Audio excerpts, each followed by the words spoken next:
그 한국의 미술 산업 시장이 2020년도에 1조 원을 돌파했다는 그런 기사를 본 적이 있습니다. 사실 몇 년 동안 한국 경기가 좋지 않았는데 이 젊은 사람들이 이 미술 작품을 많이 구매한다는 것입니다. 사실 과거에 이 젊은 사람들이 이렇게 미술 작품을 구매하는 것은 흔한 일은 아니었습니다. 이런 변화된 현상을 설명하는 글을 보니까 이 현대인들이, 이 젊은 사람들이 마음의 치유가 되는 것에 아낌없이 이제 돈을 투자한다는 거예요.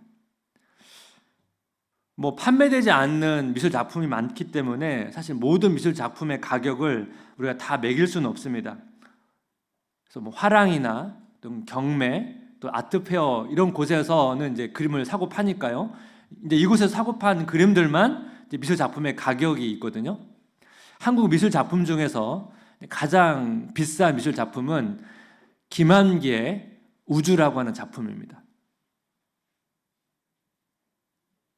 2019년도 이 작품이 132억 원에 팔렸습니다. 세계 미술 작품, 세계를 확장해서 세계 미술 작품 중에 가장 비싼 미술 작품은 레오나르도 다빈치의 살바토르 문디입니다. 이 작품은 판매 당시 4억 5천만 달러입니다. 4억 5천만 달러가 지금 환율로 계산하면 6천억 원이 조금 안 되는 금액이거든요. 송도민 통장에 6천억 원이 있어요. 그럼 여러분 이 작품을, 이 레오나르도 다빈치 이 그림을 사시겠습니까? 이 작품을 구매한 사람은 아마 훨씬 더 많은 돈을 가지고 있었겠죠. 그래서 아마 이 작품을 구매했겠지만 어쨌든 이 작품의 가치를 알았기 때문에 이 거액의 금액을 투자하지 않았겠습니까? 사실 우리의 삶에도 비슷합니다. 성도님께서 가치 있게 여기는 일에 시간과 돈을 투자합니다. 신앙생활도 마찬가지예요. 존 파이퍼 목사님의 글을 보면 우리 기도를 보게 되면 우리가 무엇에 가치를 두고 있는지를 알 수 있다고 했습니다. 존 파이퍼 목사님의 글 한번 같이 읽어보겠습니다. 우리 기도는 우리 마음에 어떤 갈망이 있는지를 보여준다. 그리고 마음의 갈망은 우리가 무엇을 보아처럼 여기는지 보여준다. 우리가 가장 많이 기도하고 있는 것이 어떻게 보면 우리에게 가장 관심을 두는 거고 우리가 가치 있게 여기는 것이에요. 돈과 시간뿐만 아니라 기도를 통해서도 우리가 무엇에 가치를 두고 있는지를 알 수 있다는 것입니다. 오늘 본문의 비유는 우리가 무엇에 가치를 두어야 되는지를 강조하고 있는 말씀이거든요. 오늘 본문을 보시면 두 개의 비유가 등장하는데 밭에 감추인 보화 비유와 좋은 질주를 구하는 상인 비유입니다. 이 두 비유에 공통점이 있어요. 자신이 발견한 것의 가치를 알아보고 이것을 위해서 자기의 모든 것을 다 팔아서 그것을 얻었다는 거예요. 근데 이 두 비유의 차이점이 있어요. 밭에 감추인 보화에서 농부가 밭을 갈고 있었습니다. 농부는 농사일을 하고 있었습니다. 이 농부는 이 보화를 찾기 위해서 지금 일을 하고 있는 것은 아닙니다. 농부는 농사일을 하다가 예기치 못하게 우연히 밭 속에 안에 있는 보화를 발견한 거예요. 좋은 진주를 구하는 이 상인 비유는 이 상인이 좋은 진주를 찾다가 구한 것이에요. 기본적으로 상인은 항상 좋은 물건을 구해서 팔아야 수익이 납니다. 그래서 이 상인은 좋은 진주를 찾다가 진짜 좋은 진주를 발견한 거예요. 그렇다면 여러분 이 두 비유의 차이점이 있죠? 그럼 이 두 비유가 의미하는 게 뭘까요? 이렇게 좀 쉽게 이해하면 좋을 것 같습니다. 어떤 한 사람이 사실 예수 그리스도, 기독교에 별로 관심이 없었는데 어떤 한 글쓰인을 만나서 어떤 책을 만나서 어떤 영화를 만나서 기독교 진리를 발견하게 됩니다. 어떤 한 사람은 기독교에 되게 궁금했어요. 관심이 있었습니다. 그래서 성경도 읽어보고 어떤 목사님의 설교를 들어보면서 기독교 진리를 여러분 발견했습니다. 두 비유가 이런 차이가 있는 거죠. 전자는 예기치 못한 상황에서 발견한 거고 후자는 뭔가를 찾다가 추구하다가 발견한 것입니다. 근데 예상치 못한 상황에서 진리를 발견했던 뭔가를 추구하다가 진리를 발견했던 간에 공통점은 뭐냐면 하나님의 은혜로 이 진리를 발견했다는 거예요. 왜 그러냐하면 모든 사람들이 다 나름의 진리를 추구하거든요. 근데 진리를 추구하는 사람이 다 그리스도를 발견하는 것은 아닙니다. 진리를 추구하는 사람 가운데 무신론자도 많고요, 이신론자도 많습니다. 그러니까 우리는 하나님의 은혜로 이 천국은 하나님의 통치, 예수님을 의미하는 그런 의미를 담고 있는데, 우리 하나님의 은혜로 천국, 예수님을 발견한 사람들입니다. 그렇다면 이 천국을 발견한 우리가 이 천국을 잘 누리려면 우리가 가져야 될 중요한 조건이 무엇인지를 본문을 통해서 두 가지 정도 살펴보기를 원하는데요. 천국을 누리는 삶의 조건, 첫 번째는 뭐냐면 천국을 맛보려는 수고가 있는 거예요. 이 두 비유는 사실 약간은 현실적으로 맞지 않는 내용입니다. 마태복음 13장 44절 46절을 다시 보니까 천국은 마치 밭에 감추인 보화와 같으니 사람이 이를 발견한 후 숨겨두고 기뻐하며 돌아가서 자기의 소유를 다 팔아 그 밭을 사느니라. 또 천국은 마치 좋은 진주를 구하는 장사와 같으니 극히 값진 진주 하나를 발견하며 가서 자기 소유를 다 팔아 그 진주를 사느니라. 사람이 일반적으로 자기의 모든 것을 다 팔아서 밭이나 진주를 사지 않습니다. 밭만 있으면 뭐예요? 살 집이 없다면. 좋은 진주를 샀는데 다른 게 없어요. 그 마치 좋은 진주를 가지고 사는 노숙자 삶과 비슷하거든요. 보통 사람은 이런 선택을 하지 않습니다. 그래서 비유를 너무 객관적인 현실에 맞추어서 해석하면 안 된다고 제가 말씀을 드렸죠. 그래서 이 비유가 주는 그 영적인 교훈을 우리가 가져와야 되는데, 그럼 이 비유는 어떤 교훈을 주고 있습니까? 지난주에 이 하나님의 나라의 특징, 천국의 특징 중에 은밀히 진행한다고 했습니다. 잘 보이지 않는다고 했습니다. 이 은밀히 진행하는데 그 천국, 그 예수님을 발견한 사람은 어떻게 된다고요? 자기의 모든 것을 걸고 그걸 더 추구한다는 거예요. 그래서 두 비유의 공통점이 뭡니까? 자기의 소유를 다 팔아. 그리고 오늘 본문에 또 하나 중요한 단어가 있거든요. 마태복음 13장 45절. 또 천국은 마치 좋은 진주를 구하는 장사와 같으니, 이 구하다는 단어가 사실은 더 뉘앙스를 살리면 이게 애써서 찾는다 이런 의미를 가지고 있습니다. 그래서 이 단어가 사용된 또 다른 본문을 한번 보겠습니다. 마가복음 1장 36절 37절 한번 같이 읽겠습니다. 시몬과 및 그와 함께 있는 자들이 예수의 뒤를 따라가 만나서 이르되 모든 사람이 주를 찾나이다. 그러니까 여기서 모든 사람이 주를 찾나야 되는, 사실 모든 사람이 주를 찾으려고 애쓰고 있습니다 이런 의미예요. 그러니까 막 사람들이 정말 예수님을 찾으려고 막 애를 쓰면서 찾는 그런 뉘앙스를 담고 있는 표현이거든요. 보화와 진주를 발견하는 것은 하나님의 은혜죠. 선물입니다. 천국을 발견하는 것, 예수님을 발견하는 것, 이게 하나님의 은혜로 되는 거예요. 근데 천국을 발견한 사람은 그 천국을 누리고자 더 깊이 경험하고자 어떻게 한다고요? 애를 써서 그걸 추구한다는 거예요. 이걸 좀 다른 표현으로 말한다면 천국은 수동태로 경험해요. 이 수동태의 은혜를 경험한 사람은 능동태로 예수님을 간절히, 천국을 간절히 찾습니다. 그래서 예수님께서는 간절하게 예수님을, 천국을 찾는 사람들에게 어떻게 해요? 더 풍성한 은혜로 베풀어 주십시오. 사도 바울이 대표적인 예 아닙니까? 사도 바울은 그리스도를 핍박하러 가는 도중에 일방적인 은혜, 이 수동태의 은혜를 경험합니다. 근데 사도 바울이 이 은혜를 경험하자 어떻게 바뀝니까? 빌립보서 3장 8절 9절. 또한 모든 것을 해로 여김은 내 주 그리스도 예수를 아는 지식이 가장 고상하기 때문이라. 내가 그를 위하여 모든 것을 잃어버리고 배설물로 여김은 그리스도를 얻고 그 안에서 발견되려 함이니 내가 가진 의는 율법에서 나는 것이 아니요 오직 그리스도를 믿음으로 말미암은 것이니 곧 믿음으로 하나님께로부터 나느니라. 사도 바울이 예수님을 만난 이후에 평생에 예수님을 아는 일에 어떻게 했다고요? 애를 써서 수고하여 그걸 추구했다는 것입니다.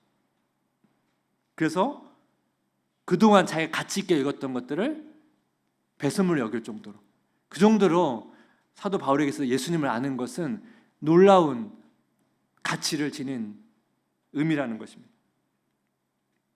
제가 이제 종종 책을 읽다 보면 진짜 읽고 싶은 책이 생기거든요. 근데 이 책이 절판되는 경우들이 있어요. 그러면 이제 보통 중고 서점으로 가서 찾거든요. 요즘은 이 중고 서점이 되게 시스템이 잘 돼 있어요. 홈페이지도 있어서 중고 서점 들어가 가지고 책 검색하면 재고가 있는지 이게 확인이 되는데, 과거에는 뭐 중고 서점이 다 이게 뭐 인터넷 홈페이지가 있었던 것도 아니고, 그래서 종종 이제 전화를 해가지고 책이 있는지 확인하거나, 또 어떤 중고 서점은 막 중고서에 계속 들어오니까 주인도 그 책이 있는지 몰라요. 그래서 와서 봐야 된다고 그래요. 그래서 직접 그 중고서점에 가가지고 이렇게 보통 섹션 주제별로 해놓으니까 그 주제 가가지고 일일이 눈으로 확인하면서 그 책을 찾아야 돼요. 그래서 어떤 경우에는 제가 그 책을 찾으려고 여러 이제 중고 서점을 뒤졌던 적도 있어요. 그래서 그 책을 찾는 거죠. 그럼 얼마나 이 기쁨이 있든지. 그래서 여러분, 이 책을 찾으려고 이제 발품을 좀 팔아야 되거든요. 제가 이제 발품을 팔아서 찾는 책들은 제가 그만큼 그 책에 대한 가치를 두었기 때문에 그렇습니다. 제가 모든 책에 대해서 그렇게 하진 않아요. 대부분의 책은 절판되면 안 봐요. 포기하고 그냥 다른 책을 보거나 그렇게 하는데, 제가 그 책에 어느 정도의 가치를 부여에 따라서 제가 그 수고가 달라진다는 거예요. 제가 앞에서 말씀드렸죠. 성도님도 마찬가지입니다. 성도님께서 무엇에 가치를 두느냐에 따라서 여러분의 시간과 에너지 쓸 거예요. 아까 말씀드렸던 것처럼 내가 무엇을 기도하냐에 따라서, 무엇을 놓고 기도하냐에 따라서 내가 무엇에 가치를 두고 있는지를 알 수 있다는 거예요. 그래서 이 비유는 우리에게 이런 질문을 던지고 있는 것입니다. 당신은 이 천국, 예수님을 발견하는 일에 얼마나 수고를 하고 있는가? 여기 이런 질문을 우리에게 던지고 있는 것입니다. 그래서 제가 앞에서도 말씀드렸던 것처럼 우리가 올해 또 말씀을 묵상하고 또 기도한 일에 여러분 더 많이 애를 쓰시고, 궁극적으로 여러분 말씀 읽기와 기도를 통해서 뭘 얻기를 원합니까? 이 천국을 경험하고 예수를 발견하는 거죠. 올 한 해 동안 성도의 삶 가운데 이 은혜를 누리시기를 주님의 이름으로 축복합니다. 천국을 누리는 삶의 조건 두 번째는 뭐냐면, 일상에서 천국을 발견하는 기쁨이 있는가요? 일상에서 천국을 발견하는 기쁨이 있는가? 이 밭에 감추인 보화 비유를 보게 되면 중요한 표현이 하나 등장합니다. 마태복음 13장 44절 한번 같이 읽을게요. 천국은 마치 밭에 감추인 보화와 같으니 사람이 이를 발견한 후 숨겨두고 기뻐하며 돌아가서 자기의 소유를 다 팔아 그 밭을 사느니라. 보시면 기뻐했다는 단어 나와요. 근데 여러분, 이 농부나 상인이 어디서 여러분 이 진주와 보화를 발견합니까? 이 비유의 내용을 보게 되면 일상에서 발견해요. 일상에서. 천국은 일상에서 경험하는 겁니다. 천국은 일상에서 경험하고 일상에서 이 기쁨을 누리는 것입니다. 지난주에 그 싱 어게인이라고 하는 그 가수 경연 프로그램이 있었는데, 홍인삭이라는 가수가 이제 우승을 했습니다. 이 홍인삭의 부모님은 지금 아프리카 우간다에 한국인이 세운 종합대학교에서 사역하는 선교사예요. 이 홍인삭은 이제 초등학교 시절에 선교사 부모님을 따라서 오세아니아의 파푸아 뉴기니에서 3년간 지냈는데요. 그곳에서 아마 밴드 수업을 통해서 이제 가수의 꿈을 갖게 되었답니다. 그래서 같이 친구들과 화음을 맞춰서 노래를 부를 때 너무 행복했다는 거예요. 이후에 그래서 이제 음악계로 가게 되는데, 그 보스턴에 있는 버클리 음대가 있는데 거기에 이제 들어가게 됐는데, 학비가 너무 비싸고 또 얼굴에 이제 부정교합이 있어가지고 휴학을 하게 됐는데, 어떤 성도님께서 도와주셔가지고 이제 부정교합을 이제 치료하게 됩니다. 그래서 이제 가수의 꿈을 더 이어가게 되는데, 이 과정에서 이 가수가 이제 깨달은 거예요. 목소리, 자기 얼굴, 이게 다 자기 게 아니고 이 하나님의 것이라는 것을 깨닫게 됩니다. 이 가수가 작곡한 하나님의 세계라는 노래가 있거든요. 한번 나중에 여러분 가서 들어보시면 좋을 텐데, 이 가사가 되게 의미가 있습니다. 한번 가사를 제가 읽어보겠습니다. 참 아름다운 곳이라 주님의 세계는 정말로 내가 나갔고 솔직할 수 있는 곳, 조금이라도 내 의라 말할 수 없는 이곳은 바로 주님의 세계라. 세상은 항상 말하네. 그 길이 아니라고. 곱디고 온 길이 있는데 왜 힘들게 사냐고. 단순한 선택조차 내겐 버겁기만 한 곳. 그래도 나는 주님만 따르리. 참 아름다워라. 주님의 세계는 저 솔로몬의 옷보다 더 고운 백합화. 주 찬송하는 듯 저 맑은 새소리. 내 아버지의 지으신 그 솜씨 깊도다. 더 깊도다. 더 깊도다. 나는 계속 걸어갑니다. 수없이 넘어져도, 사람들의 방향과는 조금 다르다 해도 내가 가는 길이 주가 가르쳐준 길이니 이곳은 바로 주님의 세계라. 이 가수가 CCM으로도 활동했고 또 이제 아마 일반 가수로도 활동하려고 여러 가지 고민을 했던 것 같습니다. 근데 이 가사를 보게 되면 이 가수가 말하는 이 하나님의 세계, 주님의 세계는 이 교회 안에만 있는 게 아니고 세상 속에도 있는 거예요. 그래서 세상 속을 걸어가다 보면 그 길이 힘들지만 그 마음의 중심에 하나님만 있다면, 이걸 다른 표현을 말하면 CCM을 하던 일반 음악을 하던 그곳이 주님의 세계라는 그 가수의 고민이 이 가사에 담겨 있습니다. 그 마음의 중심에 하나님이 있다면, 내가 무엇을 하든지 간에 그 하나님의 다스림, 하나님의 통치를 내가 경험할 수만 있다면 그 일상, 그 모든 것이 다 주님의 세계, 하나님의 세계라는 거예요. 그래서 일상의 중요성을 강조하는 것 아니겠습니까? 자크 프레베르의 거이라는 시를 보게 되면 이런 표현이 있습니다. 금장시계를 찬 불행, 타야 할 기차가 있는 불행, 모든 것을 생각하는 불행, 그리고 거의 틀림없이 게임에서 이기는 불행이 있다. 여기 보게 되면 불행이란 단어가 계속 반복되는데, 소설가 이승우 씨가 이 시를 이제 해설하면서 여기 등장하는 금장시계, 타야 할 기차, 이기는 게임을 이렇게 설명을 합니다. 이 금장시계라는 것은 화려하고 반짝이는 삶, 타야 할 기차는 바쁘고 분주한 도시 생활, 이겨야 할 게임은 이 현대사회의 경쟁적인 승부의 세계, 이를 상징한다는 거예요. 사람들은 이것들을 행복을 위한 필요한 조건이라고 말하는데, 이 시인은 반대로 불행이라고 말하는 거예요.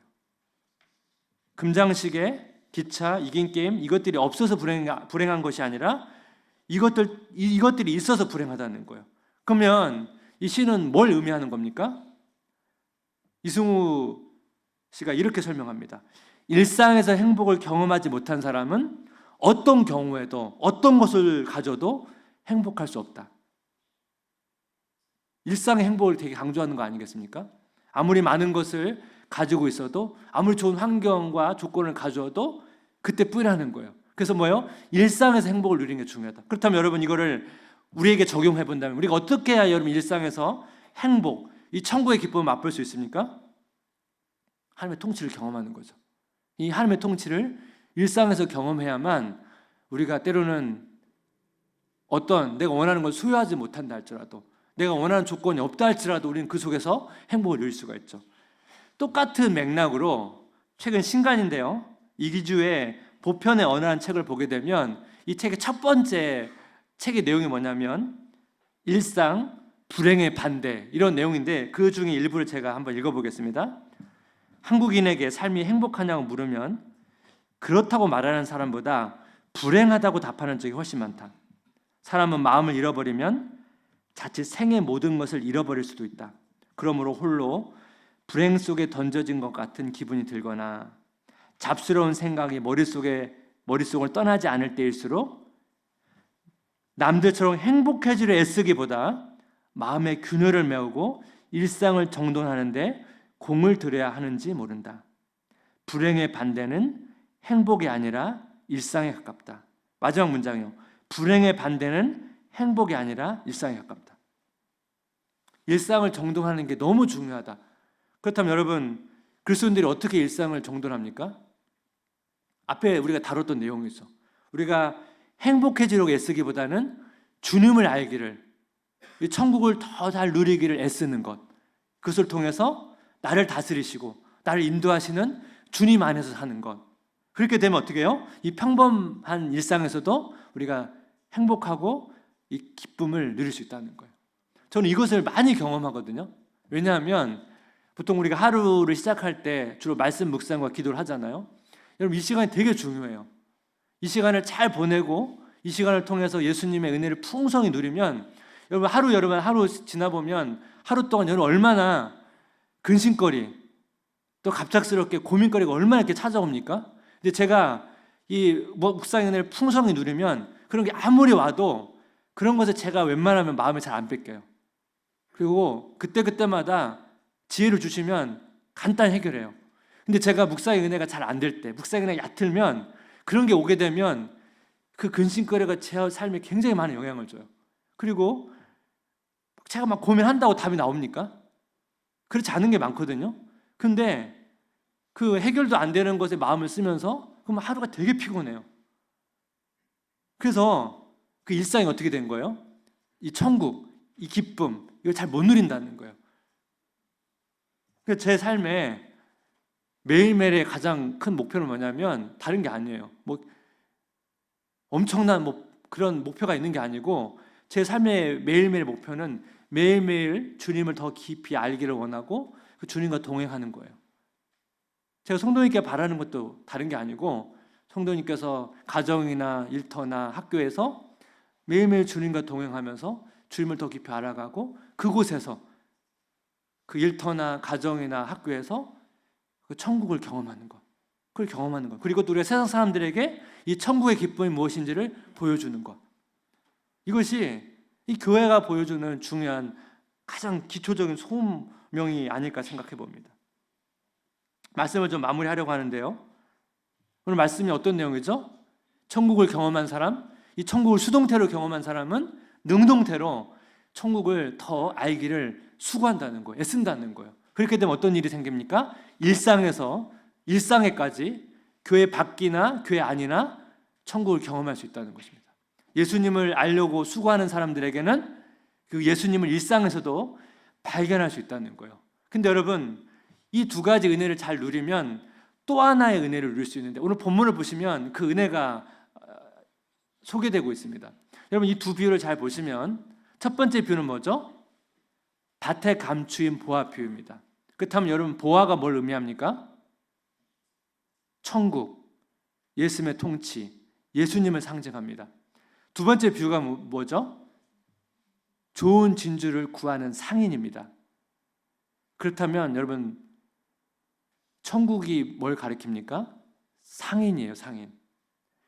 첫 번째 비유와 두 번째 비유를 놓고 문맥상 보게 되면 보화와 진주가 예수님이라고 해석하는 게 가장 자연스러워요. 근데 이 두 번째 비유는 이 진주가 두 가지의 이중적 의미가 있다고 저는 생각합니다. 그러니까 이 진주가 예수님이라고 해석해도 되지만 두 번째 비유는 좋은 진주를 구하는 상인이거든요. 그렇다면 이 상인이 예수님인 거예요. 이것도 해석이 가능해요. 그럼 보세요. 그럼 예수님이 구하는 좋은 진주는 누굽니까? 우리 자신이에요. 하나님의 자녀예요. 왜 그렇죠? 예수님께서 좋은 진주를 얻기 위해서 자기 모든 것을 거셨거든요. 농부와 상인이 자기 모든 것을 팔아서 이 보화와 진주를 얻었던 것처럼 예수님께서는 자기 생명까지 걸고 우리를 얻었거든요. 로마서 8장 29절 한번 같이 읽겠습니다. 하나님이 미리 아신 자들을 또한 그 아들의 형상을 본받게 하기 위하여 미리 정하셨으니 이는 그로 많은 형제 중에서 맏아들이 되게 하려 하심이니라. 예수님께서 이 하나님의 세계에 맏아들이 되셨다는 거예요. 그렇다면 우리는 뭐예요? 예수님의 형제 자매거든요.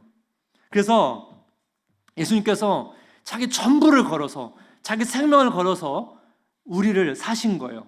우리를 사셔서 우리를 예수님의 형제 자매로 만드신 거예요. 그래서 이 좋은 진주는 예수님을 의미하기도 하지만 하나님의 자녀, 우리를 의미하기도 합니다. 그렇다면 여러분, 이걸 묵상하면서 우리에게 어떻게 적용할 수 있겠습니까?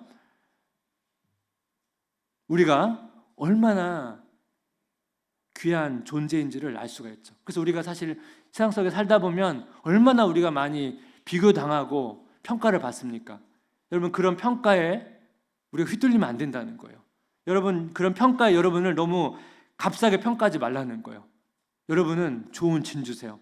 예수님께 자기 생명을 걸고 사신 좋은 진주라는 것을 기억해야 된다는 거예요.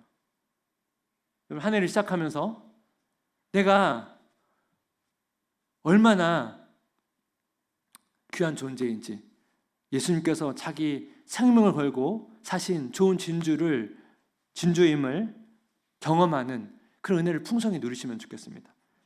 그러려면 어떻게 해야 된다고요? 좋은 진주이신 예수님을 발견해야 돼요. 좋은 진주이신 예수님을 발견해야 그 속에서 내가 좋은 진주라는 것을 발견할 수 있어요. 내가 예수님을 발견하지 못하면 내가 어떤 존재인지를 발견하지 못합니다. 그러면 우린 또 이 세상의 기준과 평가에 우린 계속 흔들리게 될 것입니다. 그래서 여러분 말씀 묵상과 기도를 통해서 예수님을 발견하셔야 됩니다.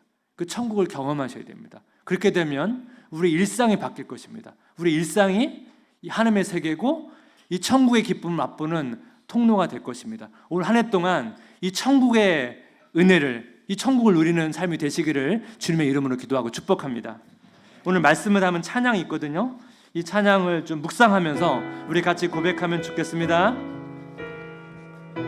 나의 사랑 너는 어여쁘고 참 귀하다. 나의 사랑 너는 어여쁘고 참 귀하다. 어느 보석보다 귀하다. 어느 보석보다 귀하다. 내가 사랑스럽지 않을 때 내가 사랑스럽지 너를 온전히 사랑하고 너를 온전히 너와 함께하려 내가 왔노라. 너와 함께하려 내가 왔노라. 주의 사랑, 주의 사랑 이 사랑은 결코 변치 않아. 이 사랑은 결코 변치 모든 계절 돌보시네. 모든 계절 돌보시네. 푸른 마르고 꽃은 시드나 푸른 마르고 꽃은 시드나 주의 말씀은 신실 질수가 없으신 질수가 주만 바라라.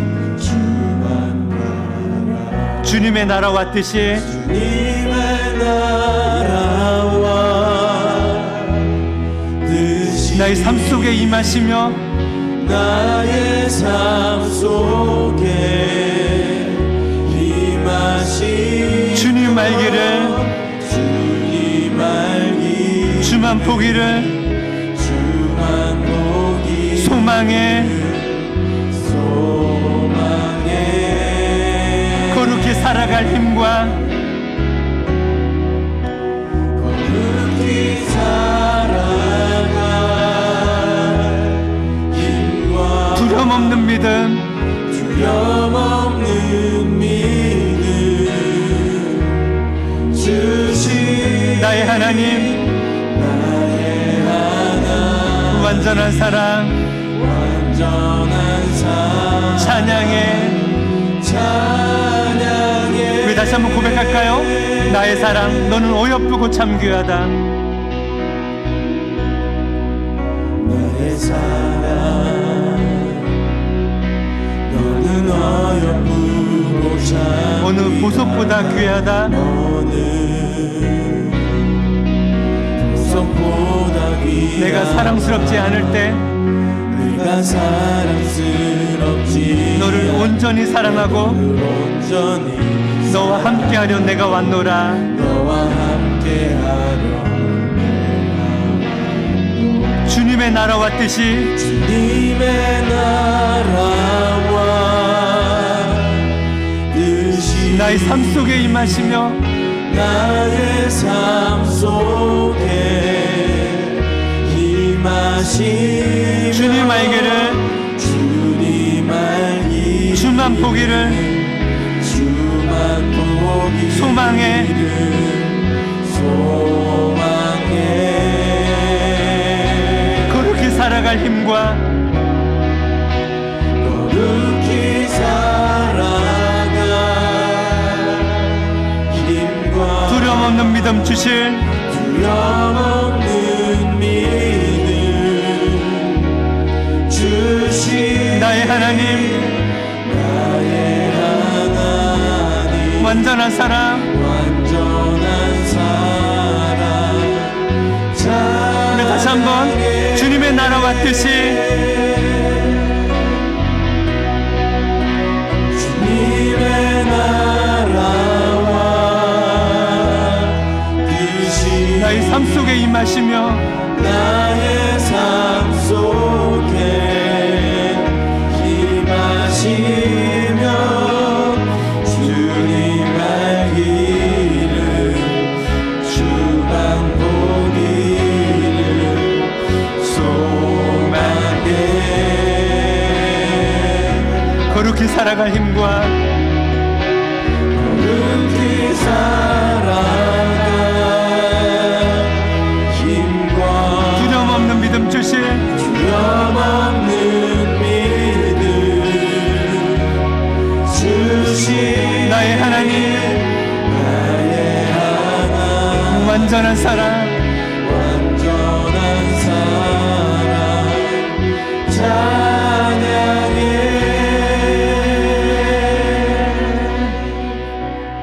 시간에 같이 기도할 때